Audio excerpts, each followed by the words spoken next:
कहते हैं ना, भगवान को कोई बेवकूफ नहीं बना सकता।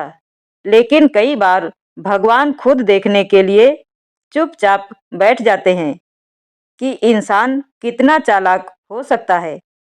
आज की कथा है एक ऐसी बुढ़िया की जो चालाक भी थी, तेज दिमाग वाली भी। लेकिन जब सामने आए धर्मराज तो चालाकी भी भक्ति बन गई।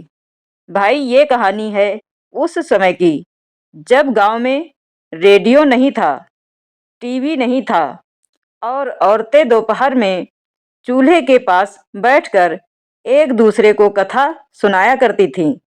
उसी गांव में एक बुढ़िया रहती थी। नाम किसी को ठीक से याद नहीं था। सब उसे कहते थे चालाक बुढ़िया। अब चालाक इसलिए नहीं कि वो किसी का नुकसान करती थी, बल्कि इसलिए कि उसकी अकल बहुत तेज थी। बुढ़िया के पास ना खेत था, ना बेटा बहू, बस एक पुरानी झोपड़ी, एक टूटी खाट और एक मटका। लेकिन भूखी वो भी नहीं रहती थी, क्योंकि बुढ़िया जानती थी किससे कैसे बात करनी है, कहाँ क्या बोलना है। एक बार गांव में धर्मराज व्रत आया। सब औरतें बोली, इस व्रत में जो सच्चे मन से मांगता है, धर्मराज वही देते हैं। बुढ़िया चुपचाप सुन रही थी।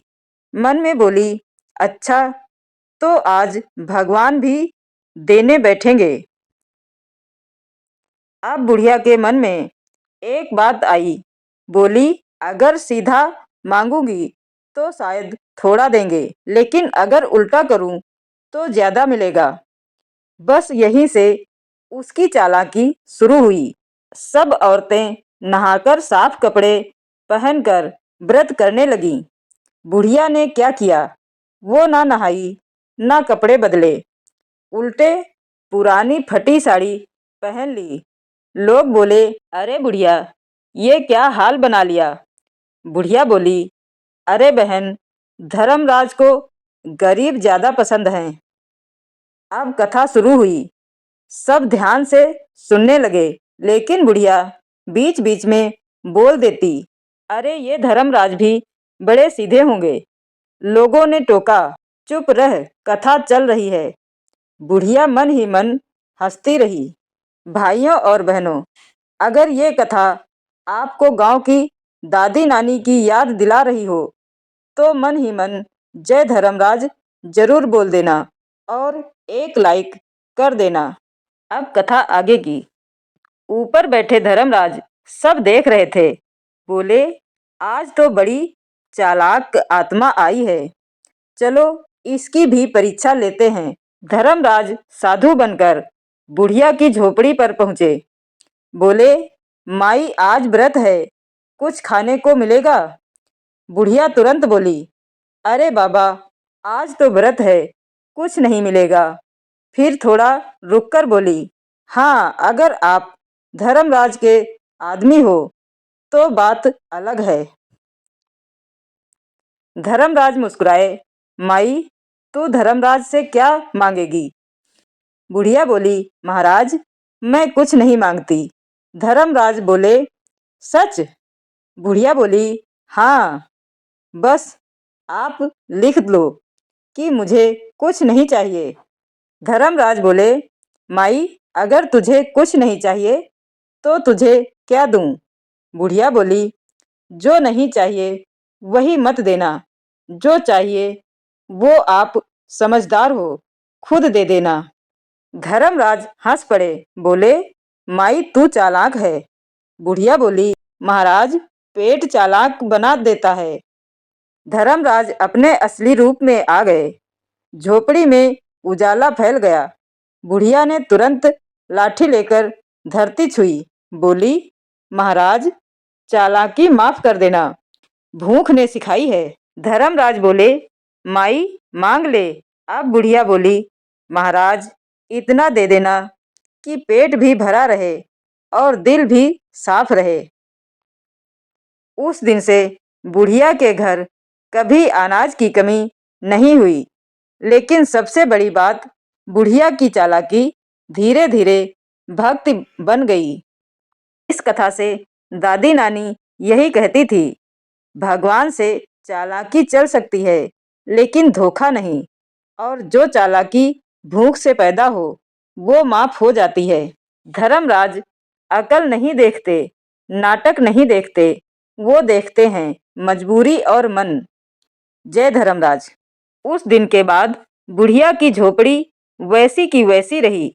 न कोई महल बना, न सोने चांदी के ढेर लगे, लेकिन एक फर्क जरूर आ गया। अब बुढ़िया सुबह उठते ही दरवाजे पर झाड़ू लगाती, मटके में पानी भरती और आसमान की ओर देखकर कहती, धर्मराज आज जो दिया है उसके लिए धन्यवाद। गांव वाले हैरान थे, कहते, अरे बुढ़िया, पहले तो तू बड़ी चालाक थी, अब इतनी सीधी कैसे हो गई? बुढ़िया हंसकर बोली, अकल तब तक ही अच्छी है जब तक पेट खाली हो। पेट भर जाए तो अकल भी भगवान की तरफ झुक जाती है। धीरे धीरे गांव में ये बात फैल गई कि बुढ़िया के घर से कोई खाली हाथ नहीं लौटता। जो आता है उसे मुट्ठी भर अनाज या एक मीठा बोल जरूर मिल जाता है। एक दिन उसी साधु के रूप में धर्मराज फिर आए। देखा, बुढ़िया रोटी बना रही है। धर्मराज बोले, माई, आज फिर कुछ नहीं मांगोगी? बुढ़िया बोली, अब कुछ मांगने की आदत छूट गई है महाराज, अब जो मिलता है वही बहुत है। धर्मराज मुस्कुराए और बोले, तू परीक्षा में पास हो गई माई। चालाकी से शुरू हुई भक्ति सच्ची बन गई।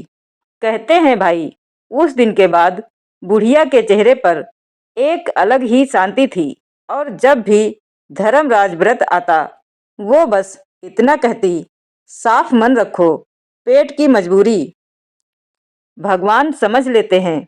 यही थी चालाक बुढ़िया की असली जीत।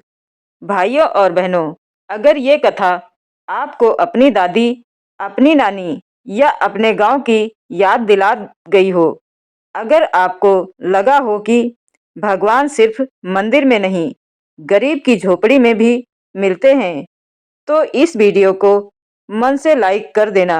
अपने परिवार वालों के साथ जरूर शेयर करना, ताकि ये कथा हर घर तक पहुँचे।